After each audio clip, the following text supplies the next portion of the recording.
Hello বন্ধুরা, আপনারা হয়তো এতদিন দেখেছেন কিভাবে বাংলা ডিকশনারি থেকে ইংরেজি অনুবাদ জানা যায়, কিন্তু আমি আজকে আপনাদের দেখাবো কিভাবে সম্পূর্ণ ইংরেজি সেন্টেন্সের বাংলা অনুবাদ জানা যায়, অথবা সম্পূর্ণ বাংলা বাক্যের ইংরেজি মিনিংস জানা যায়, অথবা আপনারা এই অ্যাপসটার মাধ্যমে খুব সহজেই ইংরেজি শিখতে পারবেন। যার জন্য প্রথমে আপনার স্মার্টফোনে গিয়ে প্লে স্টোর ওপেন করতে হবে। প্লে স্টোর ওপেন করার পর গুগল প্লে সার্চের কাছে গিয়ে সার্চ করতে হবে ইংলিশ বেঙ্গলি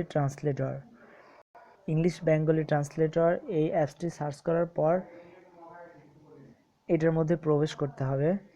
প্রবেশ করার পর এটাকে ইনস্টল করতে হবে। আমার যেহেতু আগে থেকে ইনস্টল করা ছিল, এই জন্য নতুন করে আর ইনস্টল করা লাগছে না। আপনার ইনস্টল হয়ে যাওয়ার পর অ্যাপসটি ওপেন করতে হবে। অ্যাপসটি ওপেন করার পর দেখতে পাচ্ছেন এমন টাইপের একটা পেজ আসবে আপনার সামনে। পরবর্তীতে টাইপ হেয়ার যেখানে লেখা আছে সেখানে আপনি উদাহরণস্বরূপ লিখতে পারেন আই অ্যাম এ স্টুডেন্ট।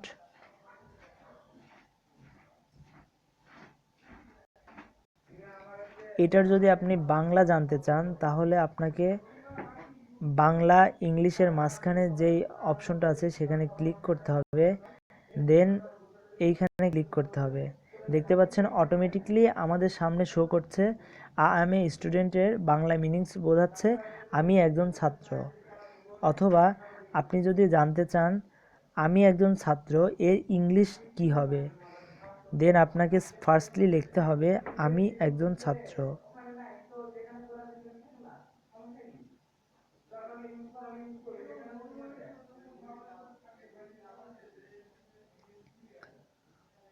আমি একজন